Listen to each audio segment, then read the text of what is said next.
ऐसा कहा जाता है कि पाबूजी का जन्म कोल्लूमंड में हुआ। इनके पिताजी का नाम था धांधल जी, जो कि मारवाड़ के राजा राव धूहड़ के भाई हुआ करते थे। इनकी मम्मी के बारे में ऐसा कहा जाता है कि इनकी मम्मी एक अप्सरा थी, एक परी थी। ऐसी कहानियां हैं, लोकोक्तियां हैं कि आसमान की जो परियां होती है, स्वर्गलोक की जो परियां होती है, वो अक्सर धरती पर घूमने के लिए आती है। पर उनके साथ एक समस्या होती है कि जब वो धरती पर घूमने के लिए आती है, उस समय यदि कोई उन्हें धरती पर देख ले तो उनकी शक्तियां समाप्त हो जाती है तथा वे वापस आसमान के अंदर नहीं जा पाती। इसलिए कहानियां ये भी कहती है कि वो अक्सर रात को आती है, रात को धरती पर उतरती है और रात को धरती पर आकर घूमकर चली जाती है, क्योंकि रात को दुनिया में लोग सोए हुए रहते हैं ताकि उनको कोई देख ना सके। कहते ऐसे ही एक बार एक परी थी, इंद्रलोक की एक परी, और धरती पर घूमने के लिए उतरी। गलती से बेचारी का हेलीकॉप्टर मारवाड़ में लैंड कर गया। यहाँ पश्चिमी राजस्थान के अंदर रेगिस्तान के अंदर उतर गई। गर्मी पड़े भयंकर वाली, और परी को लगा यार आज तो गलत जगह पे आ गए। वो जहां उतरी थी वहां पास में एक तालाब था। उसे लगा कि क्यों ना तालाब के अंदर स्नान कर लिया जाए, और तालाब में स्नान कर लेंगे, थोड़ी गर्मी दूर जाएगी। वो तालाब में स्नान करने लगे। कहते हैं उस दिन जो धांधल जी जो थे, धूहड़ जी के छोटे भाई जो थे धांधल जी, वो वहां से रात्रि में अपना घोड़ा लेके कहीं से जा रहे थे। वो चूंकि वहीं के निवासी थे तो उनको पता था कि यहाँ पर पास के अंदर ही तालाब है। उनको लगा घोड़े को पानी पिला लिया जाए, घोड़ा पानी पी ले अपना यहाँ पे। वो घोड़े को पानी पिलाने के लिए लेके जा रहे थे, और जैसे वो तालाब के नजदीक पहुंचे और क्या देखते हैं कि तालाब के अंदर एक परी स्नान कर रही है। बंदा जहां था वहां का वहां स्टेच्यू होकर रह गया। उस परी ने थोड़ी देर के अंदर नोटिस किया कि कोई आदमी उसको लगातार घूर रहा है, टकटकी लगाकर उसकी तरफ देख रहा है। उसकी नजर पड़ी, एक व्यक्ति घोड़ा लिए हुए लगातार उसी को देखता जा रहा था। परी ने कहा कि मिस्टर तुम जो कोई हो पर धांधली कर रहे हो, इस प्रकार किसी नहाती हुई महिला को नहीं देखना चाहिए, और मैं तो परी और हूं, मेरे को यदि कोई देख लेता है तो मेरी शक्तियां समाप्त हो जाती है और मैं वापस नहीं जा पाती हूँ। अब मैं वापस कैसे जाऊंगी? धांधल जी ने कहा कि किसने कहा है वापस जाना है? धांधल जी ने लगभग घुटनों के बल बैठते हुए कहा कि विल यू मैरी मी? उस परी ने कहा और मेरे पास कोई इलाज भी नहीं है, मैं तुमसे शादी करने के लिए तैयार हूं, पर मेरी दो शर्तें हैं। धांधल जी ने कहा बताओ। कि एक तो मेरे लिए अलग महल बना के देना पड़ेगा, मैं तुम्हारे साथ तुम्हारी बाकी रानियों के साथ महलों में नहीं रहूंगी। धांधल जी ने कहा पक्का, तेरा महल सेपरेट। एक उस महल में मेरी बिना आज्ञा के कोई भी नहीं आएगा, जो भी आएगा मेरी आज्ञा लेकर आएगा। धांधल जी ने कहा पक्का। उसने कहा आप भी बिना आज्ञा के उसके अंदर नहीं आ सकते। धांधल जी ने कहा ठीक है कोई बात नहीं। परी के लिए अलग महल बना दिया गया। परी उसके अंदर रहती, धांधल जी भी जाते उसमें तो पूछ के जाते, और कोई भी जाता तो विदाउट परमिशन एंट्री नहीं हुआ करती थी वहां पर। समय बीता और उस परी के एक बेटा हुआ, जिस बेटे का नाम रखा गया पाबू। कहते पाबू जी बहुत सुंदर थे। अपने लोक देवताओं में सबसे सुंदर कोई लोक देवता था पाबू जी। मम्मी पे चले गए होंगे, परी पे चले गए होंगे, मुझे लगता है धांधल जी पे चले जाते तो क्या ही सुंदर होते। मारवाड़ का मिनक तो दिल का डाकी एकदम होता होगा, पर पाबू जी उस टाइप के रणबीर कपूर थे, परी के बेटे थे। एक दिन धांधल जी को बाकी दोस्तों ने, किसी ने धांधल जी को कह दिया कि यार ऐसे क्या आदमी, हर बात में लुगाई से पूछ पूछ के आ जाऊं क्या, चला जाऊंगा, तुम्हारा घर है यार, जब इच्छा हो तब जाओ, जब इच्छा हो तब आओ वापस। और धांधल जी उस दिन बिना उस परी की परमिशन लिए डायरेक्ट घर के अंदर चले गए। और जब वो घर में घुसते हैं तो वो देखते हैं कि वहां पर परी तो थी नहीं, वहां पर तो एक शेरनी बैठी बैठी पाबू को दूध पिला रही है और उसे खिला रही है। अरे ये क्या खोतक है। शेरनी की नजर जैसे ही धांधल जी पे पड़ी, शेरनी वापस परी बनी, और परी ने कहा कि बस इसी दिन के लिए मना किया था, और मैंने कहा था कि मत आना, क्योंकि मेरे में ये शक्तियां हैं कि जब मैं अकेली होती हूं तो अपना रूप परिवर्तन करती हूँ। अब तूने कॉन्ट्रैक्ट तोड़ दिया, अब मैं यहां नहीं रहूंगी, अब मैं वापस जाऊंगी। धांधल जी ने खूब हाथ जोड़े, गलती होगी, धूड़ खाई काली गाय हूं तेरी, पर उसने कहा नहीं, अब मैं यहाँ एक सेकंड भी नहीं रुक सकती, अब तो मुझे वापस जाना ही है। ये बच्चा तुम रखो। एक माँ की बच्चे के प्रति दो इच्छाएं होती है कि उस बच्चे को दूध पिला के थोड़ा बड़ा करे, बड़ा हो जाए तो उसके लिए कभी घोड़ा बने, कभी हाथी बने, उसे झुलाए खिलाए, पीठ पे एक झुलाए उसको, कंधे पे झुलाए उसको। पर अब चूंकि मैंने दूध पी के बड़ा तो कर दिया, पर इतना बड़ा भी नहीं हुआ कि पीठ पे झुलाती, अब तुम रखो इसको। कहते हो परी तो चली गई। धांधल जी के एक और रानी हुआ करते थे कमला दे, जिन्होंने बाबू का पालन पोषण किया बाद में। बाबू जी बड़े हुए बेहद सुंदर राजकुमार थे। अमरकोट की राजकुमारी फूलम दे के साथ, आपके सामने नाम लिखा हुआ है, फूलम दे के साथ बाबू जी की सगाई हुई। अमरकोट के राजा सूरजमल सोढ़ा की राजकुमारी थी फूलम दे। कई जगह कहानियों में, किताबों में अपने नाम सुप्यार दे भी आता है। वैसे फूलम दे नाम था, आप तो फूलम दे याद रखें। मुझे याद आता है हम जब पढ़ा करते थे, दिलीप सर राजस्थान जी के पढ़ाया करते थे, तो सर ने कहा कि बाबू जी की पत्नी का नाम फूलम दे था। कोई स्टूडेंट खड़ा हुआ, उसने खड़ा होकर कहा सर पर मैंने एक किताब में सुप्यार दे भी पढ़ा। सर ने कहा हाँ हाँ यार, कई जगह वो सुप्यार दे भी लिखा था, पर फूलम दे याद करना है अपने। तो उसने कहा नहीं सर, सही से बताओ क्या नाम था, फूलम दे था या सुप्यार दे था? सर ने कहा फूलम दे था, फिर उस किताब में सुप्यार दे क्यों लिखा? तो सर हंसते थे कि नाम तो देखो फूलम दे था, पर बाबू गीत गाया करता था कि दे दे प्यार दे सुप्यार दे, अच्छा प्यार दे, तो एक नाम सुप्यार दे और पड़ गया। तो आप भी भाई याद रख लेना। आप बाबूजी के दो सहयोगी थे, उनके नाम थे चांदा और डामा, भील जाति के दो भाई थे। बाबूजी की जो घोड़ी थी उसका नाम था केसर कालमी, जो इनके गांव के अंदर देवल नाम की एक चारण महिला हुआ करती थी, उनकी घोड़ी थी। उनका मेला कोल्लू मंडी के अंदर चैत्र अमावस्या को लगता है।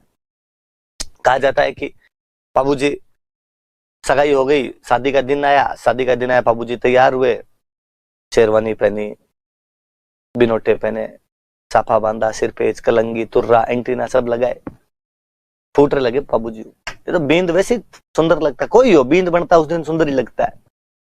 बाबू सुंदर थे खुद तो और सुंदर लगे। चांदा और डामा बाबूजी के दो खास सहयोगी, दोनों एकदम अच्छे अच्छे कपड़ों के अंदर राइट लेफ्ट में बाबूजी के खड़े, एकदम दूल्हे के दोस्त दूल्हे के साथ रहे भाई।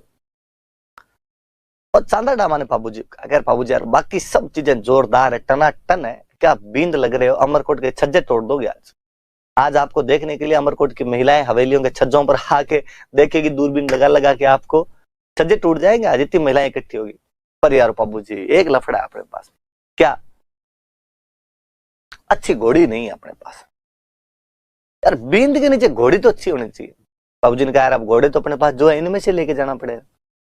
और चांदा डामा ने कहा नहीं बाबूजी, अपने गांव में जो देवल है ना, जो गायें रखते हैं खूब सारी, कि हाँ उनके पास एक बहुत सुंदर घोड़ी है केसर कालमी, क्या नाचती है, यदि केसर कालमी आप लेके चलो तो मजा आ जाए। बाबूजी ने कहा देख लो पूछ लो। चांदा डामा गए देवल के पास और जाकर माँ देवल, बाबूजी बींद बने हुए हैं, बारात जा रही है, घोड़ी अच्छी नहीं है, केसर कालमी दे दो तो भली बात हो।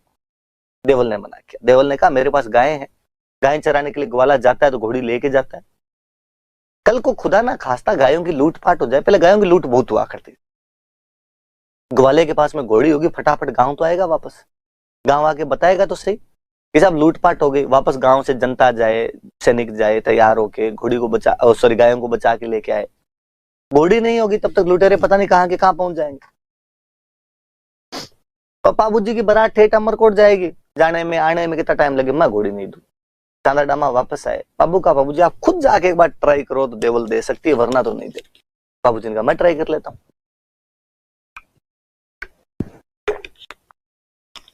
बाबूजी गए, बाबूजी ने जाकर आगे देवल ऐसे मत करो, मारवाड़ की इज्जत का सवाल है, अपनी बारात फूटरी लगनी चाहिए। देवल ने कहा बाबू मना कौन करे, राजकुमार को तो मना घोड़ी के लिए किस बात का किया जा सकता है, समस्या मैंने बता दी वो है।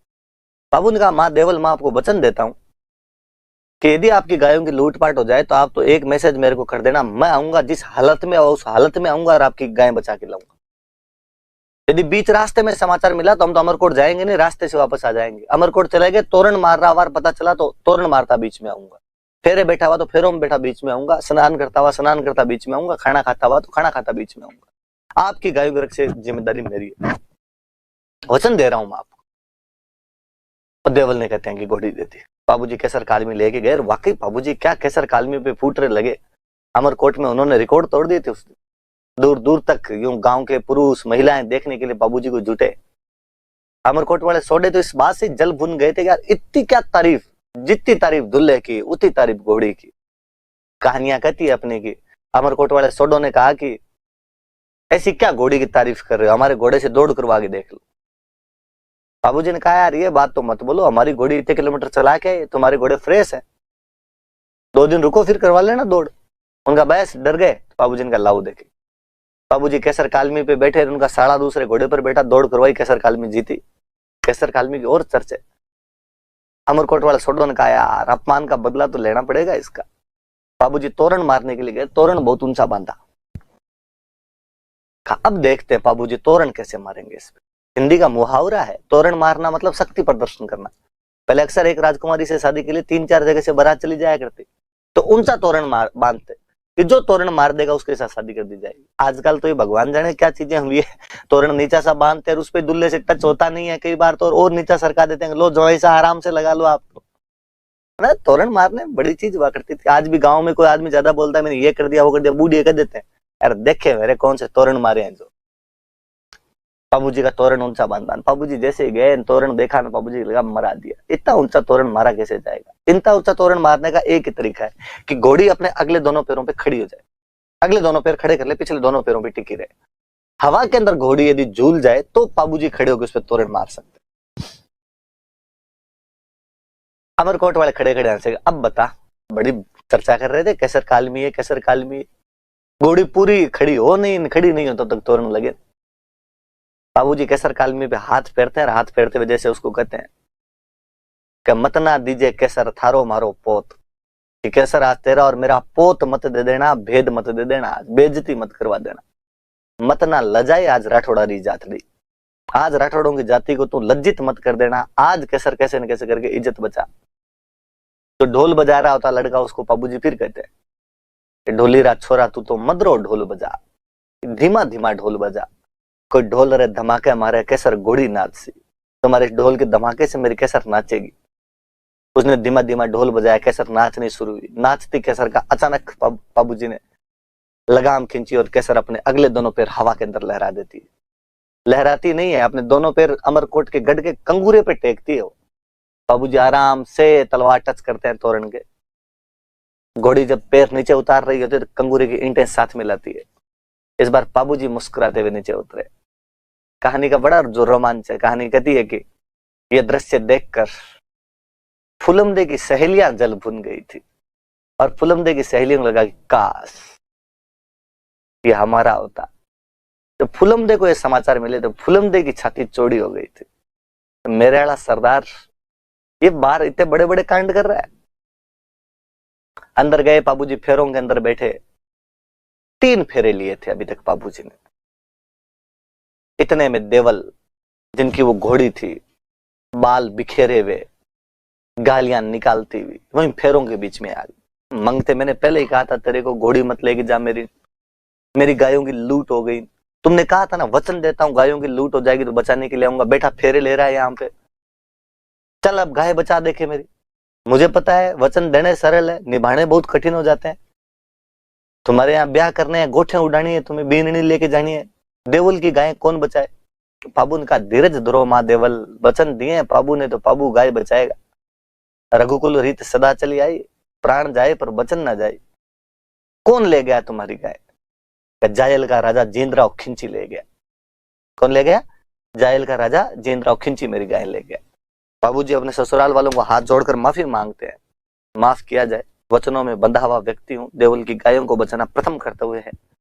फूलमदे की तरफ हाथ जोड़कर माफी मांगते हैं कि फूलमदे जिंदा रहे तो वापस आएंगे, वरना गायों की रक्षा करनी तो पहले ज्यादा जरूरी है। बाबूजी वहां से विदा लेते हैं।